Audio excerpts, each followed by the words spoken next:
para a testa. É melhor talvez você ouvir, depois você resume, eu me prometo. Perfeito. Aí perde um bocadinho de tempo, certo? São Paulo, 16 de maio de 1973, nós nos achamos no escritório central da editora José Olímpio em São Paulo, na Rua dos Gusmões, na presença do doutor... Luiz Gonzaga de Mello. Sr. Luiz Gonzaga de Mello, mas que merece doutor, e na presença do Marechal Juarez Távora, que aliás amanhã vai lançar o seu livro Juarez Távora, Uma Vida de Muitas Lutas. É um livro de memórias em que o Marechal recorda toda a sua longa vida de revolucionário e homem público no Brasil. Nesse instante vamos colher um depoimento pessoal do Marechal Távora sobre passagens de maior importância da história brasileira, da história política brasileira deste século. E iniciamos perguntando ao Marechal Juarez Távora acerca da sua participação no movimento revolucionário de 1922, o célebre movimento do Forte de Copacabana. Marechal, o senhor já era militar na época? Eu era primeiro-tenente de engenharia e instrutor da escola militar. E por uma coincidência oficial de dia esta escola, exatamente no dia de 4 para 5 de julho de 1922. Tomei parte, portanto, no levante da escola, que não pôde vingar porque contra ela se moveu toda a vila militar, que tinha o efetivo de uma divisão. E nós contávamos apenas com um efetivo de 700 mil cadetes, embora muito bem comandados por oficiais extremamente competentes. Por que, Marechal, não houve essa adesão? O fato é pouco explicável, mas fundamentalmente a alegação feita por aqueles que estavam comprometidos e que era quase totalidade dos oficiais, foi devido ao fato de o governo ter sabido, com antecedência, do desencadeamento do movimento naquele dia e tomado a precaução de declarar a prontidão em toda a tropa da vila. Quer dizer, todos os comandantes de corpos e de guarnição estavam alertas ao lado do governo, tomando as suas precauções contra os seus comandados que pretendiam rebelar-se. Então o presidente Epitácio Pessoa contava com a fidelidade, pelo menos, da alta oficialidade do Exército na época?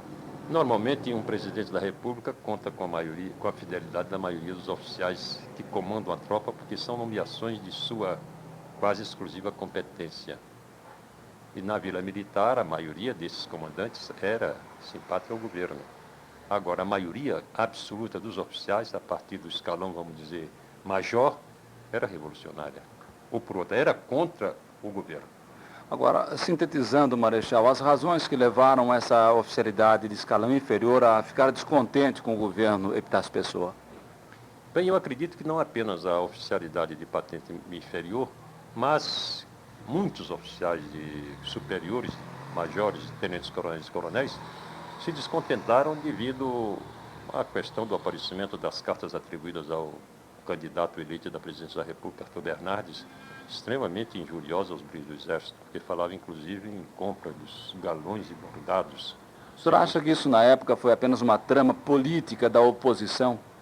É possível, não posso afiançar, mas de qualquer forma isso não foi a causa determinante da Revolução. A Revolução de 5 de julho de 1922 veio à tona em consequência da atitude do presidente Epitácio Pessoa para apoiar o governo o futuro governo do presidente eleito Arthur Bernardes, ter feito transferências em massa de oficiais de todas as guarnições, onde esses oficiais se julgavam com o direito de servir pelo menos por um ano para as guarnições mais distantes do Brasil, e da interferência política de amigos e parentes seus na sucessão governamental de Pernambuco, que colocou o Exército em xeque, porque este já não era mais levado ao simples cumprimento dos seus deveres constitucionais, mas numa espécie de garantia da política de sucessão preconizada pelos seus sobrinhos, os Pessoa de Queiroz de Pernambuco. O presidente Epitácio Pessoa, então, teria interferido pessoalmente para fazer o... Estaria com isso com o chefe da região lá que se opunha.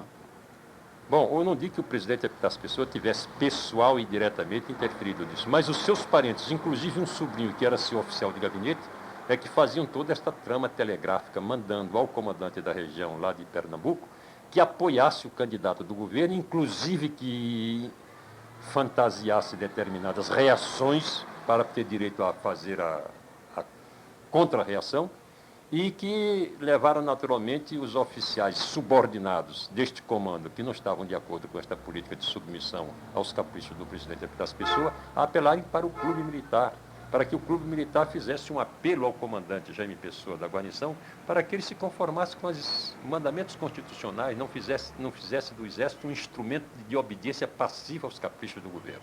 E o Hermes, atendendo a isso como presidente do clube, exortou a que desse uma orientação mais em consonância com os mandamentos constitucionais e não se esquecesse que as situações políticas passam e o Exército fica. Ficou célebre a frase. Ficou. Em consequência disto, o presidente Epitácio Pessoa, que julgou esse telegrama um pouco ofensivo à sua autoridade de comandante-chefe das Forças Armadas, mandou repreendê-lo. E o Marechal Hermes, ou de motu próprio, ou instigado pelos seus companheiros de diretoria do Clube Militar, mandou devolver esta repreensão ao presidente Epitácio, dizendo que não a podia aceitar, porque ela não tinha cabimento ao ver deles. Treplicando, o presidente Epitácio Pessoa mandou prendê-lo numa caserna comandada por coronel, que era muito contra Humilhante a era muito figura do contra ex-presidente. as regalias de um marechal do Exército e ex-presidente da República.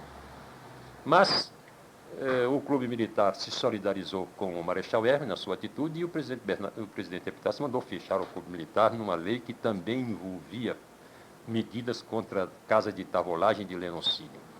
Isto, a meu ver, esgotou a capacidade de tolerância da oficialidade, sobretudo da oficialidade mais moça, em suportar insultos ou depreciações da... Só um parênteses, Marechal. Em meio a essa crise, ou nas reuniões do Clube Militar, antes do seu fechamento, quando se discutia o problema das cartas falsas, o senhor participou dessas reuniões? Não participei de nenhuma delas. E lhe digo com franqueza que a minha opinião pessoal era de que, uma vez que o candidato Arthur Bernardes, eleito presidente da República, havia negado a autoria dessas cartas, o Exército devia ter se conformado com isso. O Clube Militar devia ter se conformado com isso. Então não teria, talvez, havido todo o desdobramento do processo revolucionário e político? Não teria, a questão teria morrido aí, e os candidatos em oposição, Niro Peçanha e Seabra de um lado, e Arthur Bernardes e aquele de Maranhão, Urbano dos Santos do outro, e teriam continuado a sua campanha política, independentemente de interferência da Força Armada no processo eleitoral. Retomando a linha de pensamento, Marechal, houve a prisão do Marechal Hermes e o fechamento do Clube Militar. E depois, o que ocorreu? Depois, o que ocorreu foi que a oficialidade que tinha se reunido no Clube Militar várias vezes, que tinha sentido que era preciso um esforço qualquer que vingasse um pouco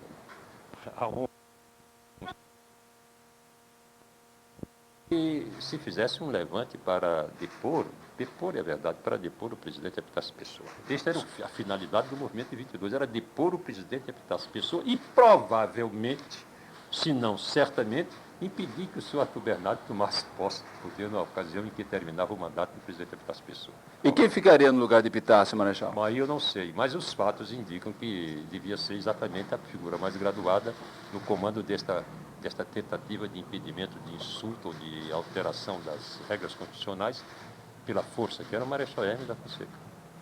O senhor, permitindo, desculpe, Marechal, não seria ousadia da minha parte, teria sido uma primeira tentativa de golpe militar no Brasil? Não sei, porque não se tratava propriamente de um golpe maquinado à margem, vamos dizer, de um processo de desenvolvimento puramente político, mas se tratava de o desfecho de uma crise militar que não tinha nada de política e que podia conduzir praticamente, se ia depor o presidente em exercício e se, em consequência, ia impedir a posse do presidente eleito, que ia desembocar fatalmente num governo de força. E ninguém seria mais qualificado para exercer este governo do que o Marechal Hermes Rodrigues da Fonseca, ex-presidente da República, presidente do Clube Militar e, no fim de contas, o chefe supremo de todas as forças do Exército. E reforçando isso, justamente a única unidade militar que levantou o Forte de Copacabana era comandado por seu filho, ou então o Major Euclides Hermes, é isso? Mas a escola militar não era comandada por um filho do Marechal Hermes da Fonseca que se levantou. Eu era oficial de dia desta escola nesse dia. Mas como o senhor disse, a escola ficou sozinha.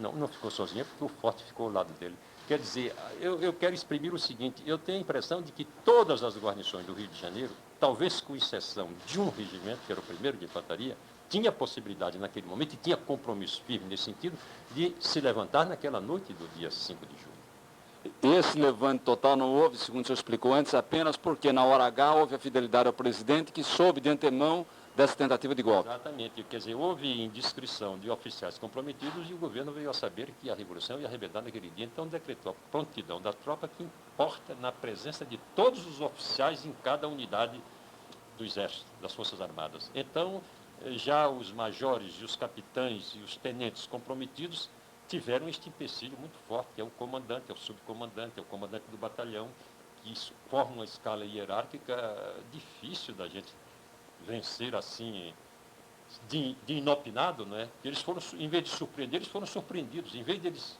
aproveitando a ausência do comandante e fazendo o levante da tropa, pelo contrário, eles foram surpreendidos com a presença dos comandantes do regimento, comandantes dos batalhões, os fiscais dos batalhões, os comandantes das companhias.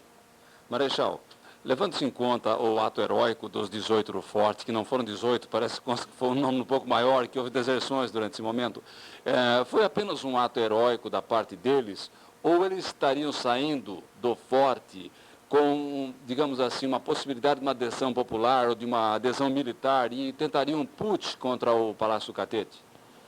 Não, eu não acredito que no espírito de Siqueira Campos, que era um homem extremamente inteligente, aliando, como eu disse, uma bravura inaudita e um grande idealista, que eles tivessem nenhuma ilusão a respeito do desfecho da sua arrancada naquela manhã. Eles sabiam que caminhavam para a morte. Caminhavam para uma resistência que ele não podia vencer de maneira alguma. E o senhor deixa bem claro que foi Siqueira Campos, na ausência de Euclides Hermes, quem comandou essa revolta do Forte. Porque ele era o oficial mais antigo do Forte. Eduardo Gomes, que era da mesma turma que ele, era da aeronáutica, e Mário Capri era de infantaria, e o Newton Prado era um oficial de intendência, quer dizer, não tinha função de comando. Algum dia, pessoalmente, Eduardo Gomes revelou ao senhor que acompanhou Siqueira Campos apenas, digamos assim, por companheirismo ou por uma força ideal, ou por uma questão moral de momento? Não, questão de ideal, sobretudo, porque o Eduardo é outro homem extremamente bravo, extremamente modesto, extremamente idealista. Mas todos eles acompanharam Siqueira Campos como chefe, tinham Siqueira Campos como chefe. Claro, porque ele era o oficial mais graduado do Forte, e o Forte era a unidade que estava agindo naquela ocasião. Nesse movimento de 22, o senhor lembrou bem a figura de Siqueira Campos. Marechal, eu pediria que o senhor fizesse, se possível, assim, da forma mais detalhada, o perfil de Siqueira Campos, como o senhor viu o homem, o militar e, acima de tudo, a figura histórica. Bem, eu podia sintetizar nessas palavras. O Siqueira era um homem com uma inteligência bastante aguda para ver a situação existente no momento e prever alguma coisa sobre o futuro. Era um homem extremamente bravo para se lançar numa aventura de realizar aquilo que ele considerava o mais certo, o de maior interesse para o seu país. Qual era o objetivo imediato dele? Naquela ocasião, o objetivo imediato era salvar a honra do exército, que tinha sido melindrada, de um lado pela carta do Arthur Bernardes e de outro lado pela insolência do presidente Epitácio Pessoa. Posteriormente, nos demais movimentos em que Siqueira participou e que o senhor esteve ao lado dele, qual foi sempre a conduta de Siqueira Campos, digamos assim, no campo ideológico? Bem, todos nós que partirmos em 1922 apenas por uma questão de honra do Exército, todos nós evoluímos na nossa maneira de encarar o problema do Brasil com o correr do tempo. Em 1924, nós já havíamos sofrido na própria carne a incapacidade dos governos constitucionais do Brasil limitarem o seu arbítrio contra os interesses da comunidade. Eu cito o caso de Bernardes, por exemplo, de quem não tenho pessoalmente nenhuma queixa, mas que exerceu uma série incrível de vingança contra os seus adversários políticos. Primeiro, derrubou do Estado do Rio, onde estava empossado no cargo de presidente legitimamente eleito, Raul Fernandes. Depois, promoveu, já em fim de 1923, a revolta do Rio Grande do Sul para derrubar Borges de Medeiros, que tinha sido um dos sustentáculos da candidatura de Rio Pessé.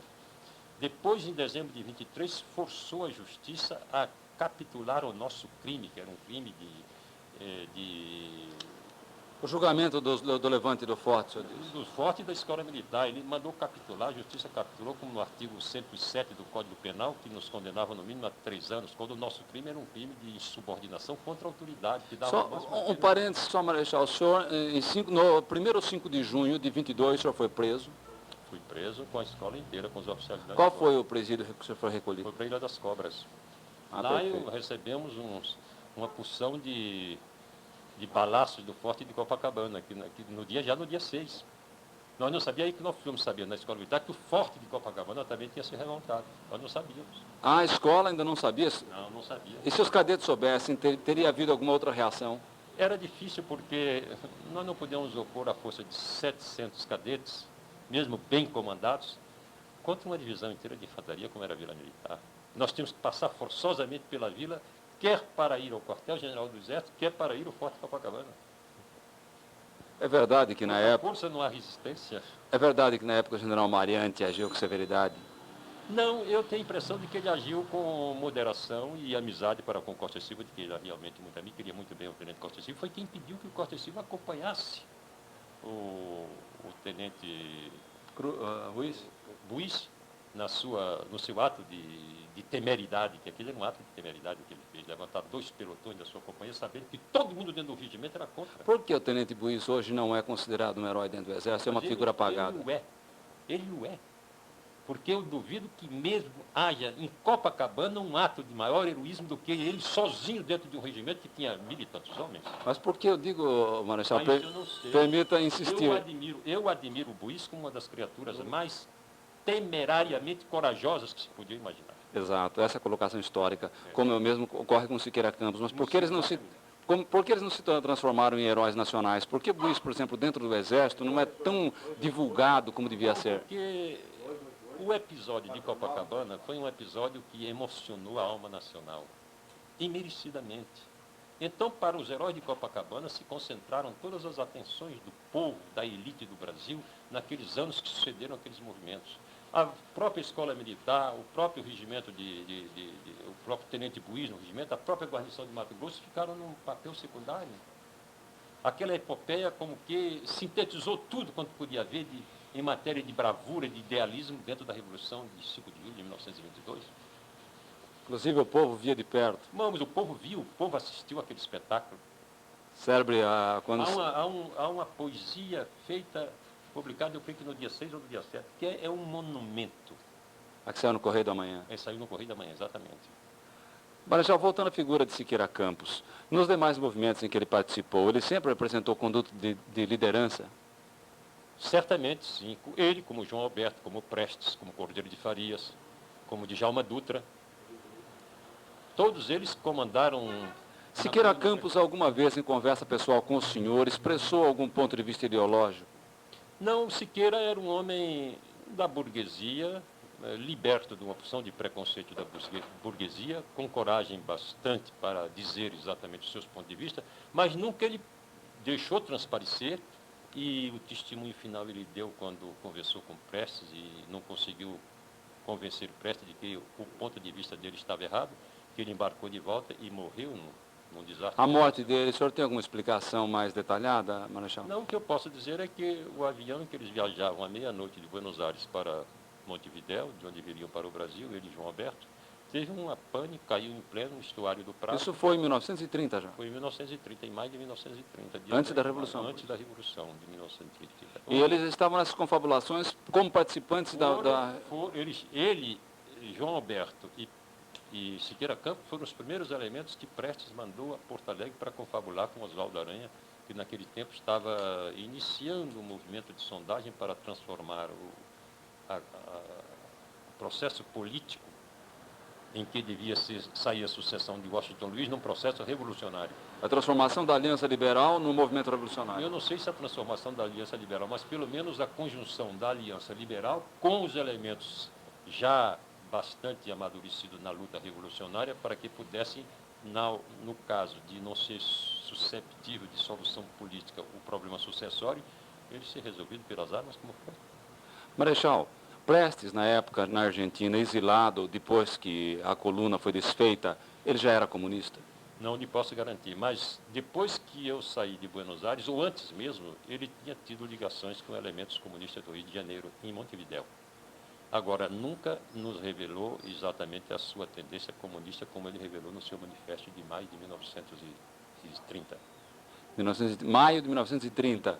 Portanto, nesse encontro em que ele teve com Siqueira Campos, no qual Siqueira Campos morreu no retorno, Siqueira Campos teve a divergência ideológica com ele. Teve a divergência porque ele mandou lealmente para os seus companheiros uma cópia do manifesto que ia publicar. Eu repliquei esse manifesto. Siqueira Campos foi, especialmente, saiu de São Paulo com João Alberto para convencer de que ele não devia publicar aquele manifesto. E aquele seria o fim da revolução que nós projetávamos, pelo menos dentro da concepção revolucionária. Então, todo o tenentismo que desembocou na Revolução de 30, em seu conteúdo ideológico, excluía in limine todas as teses de ordem marxista, mas não desprezava teses sociais, seria isso? Não, quer dizer, o movimento de 1930 eu defini como um movimento que devia ser estruturado dentro de uma cooperação de todos aqueles que já não acreditavam na capacidade do processo legal de resolver os nossos problemas. Aquilo era o denominador comum de todos os desesperados da ordem legal no Brasil.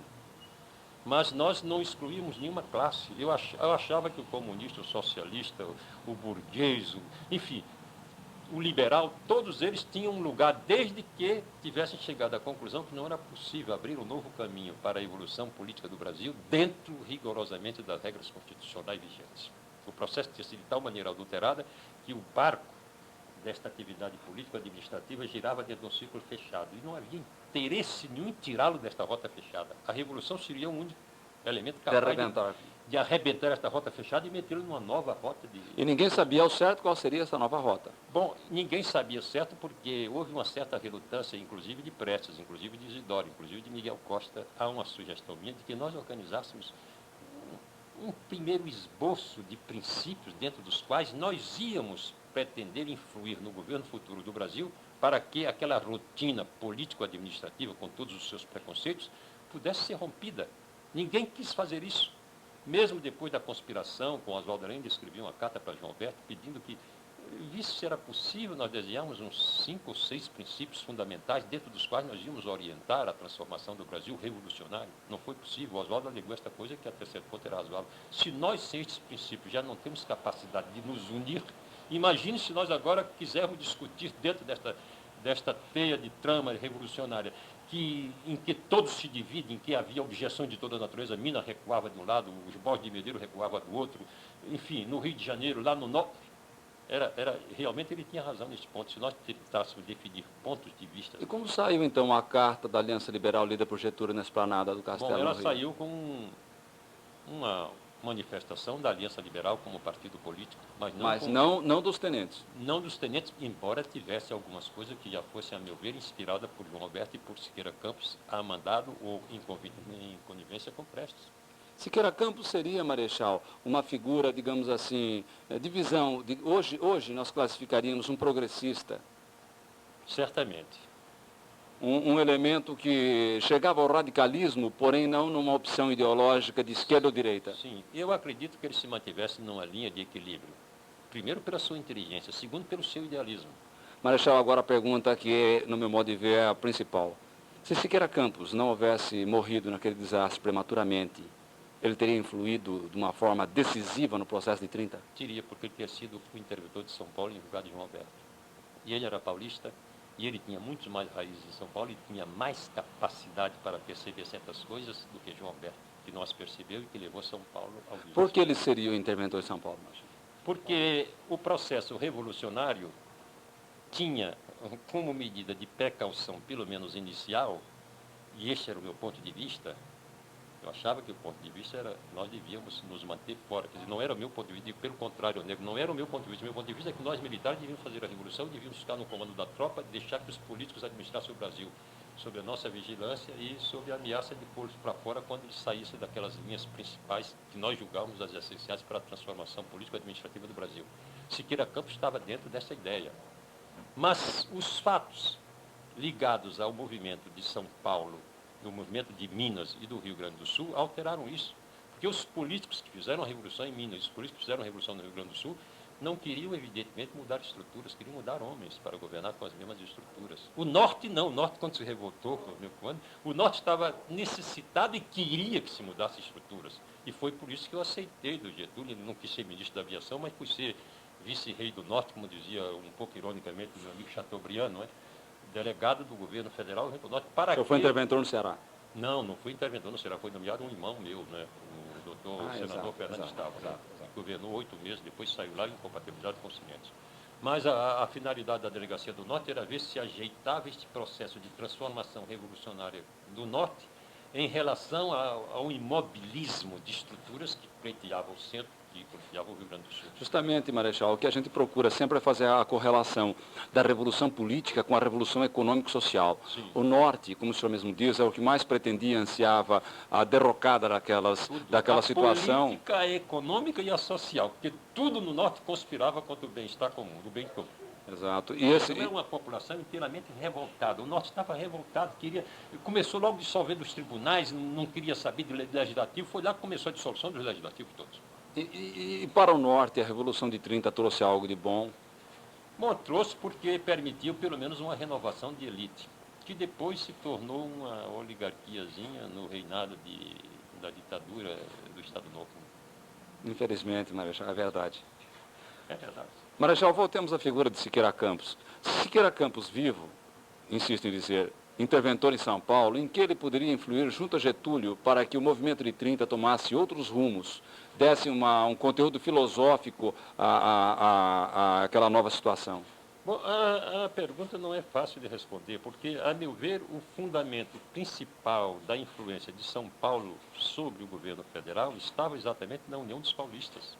Esta união muito mais provavelmente se teria feito através de uma interventoria exercida por Siqueira Campos do que através de uma interventoria exercida por um elemento do Norte, que não tinha nenhuma ligação com São Paulo. Agora, por que em 32, que foi uma revolução antigetulista feita aqui em São Paulo, se mostrou tanto ódio contra Siqueira Campos a ponto, segundo dizem, de arrancarem até as placas da rua que continha o nome dele e da praça que continha o nome dele? Eu vejo, são as paixões políticas que cegam todo mundo. As paixões. Eu fui publicado numa página inteira do Diário Nacional, que era dirigido por um homem que foi muito meu amigo, Paulito Nogueira Filho. Exato, era o órgão do Partido Democrático. Lá numa fotografia fantasiado de Lampião, com o João Alberto, com a opção de todo, um grupo de Lampião, era assim que nos tratávamos. Quer dizer, eu tenho a consciência de que, como subchefe do Estado-Maior da 4ª Divisão de Infantaria, sim, eu defendi realmente a Revolução, porque achava que se a Revolução de São Paulo vencesse, todo o idealismo da Revolução de 1930 desapareceria, dentro de um processo de pura evolução política, não sei até que ponto. Talvez nenhuma econômica nem social. Então eu defendi o governo do Getúlio porque, no fim de contas, ele tinha custado 10 anos dos melhores da minha mocidade e eu não gostaria de ver frustrado aquilo por um movimento que, a meu ver, resultou de 2 fatores. De um lado, a incapacidade do João Alberto de se fazer entender pelos políticos e coordenar a sua atuação revolucionária com a atuação dos políticos de São Paulo, muitos dos quais eram bem intencionados, mas muitos dos quais eram políticos como os outros quaisquer, cheios de ambições próprias e que não... João Alberto tentou em 30, quando da interventoria aqui, uma coalizão, foi isso, Marechal? Bom, ele começou com um governo de coalizão, mas depois não soube manter esta coalizão, porque esta coalizão reunia, a meu ver, o que São Paulo tinha de melhor para compreender o sentido da Revolução. Mas eram elementos do Partido Democrático Nacional, eram elementos como o Zé Carlos de Macedo Soares, que era um elemento conservador, ilustrado, com bases, vamos dizer, familiares bastante radicadas em São Paulo, com Morato, enfim. Eu, pelo que conhecia dos homens de São Paulo, acho que era difícil organizar um governo colegiado como aquele. E o sentido que o Getúlio deu à interventoria de São Paulo não era senão este, era conciliar o interesse de renovação revolucionária com aquele tradicionalismo de São Paulo, escolhendo os elementos melhores que São Paulo tinha. Getúlio procurou ser um político dentro de São Paulo? Sempre procurou ser um político em tudo.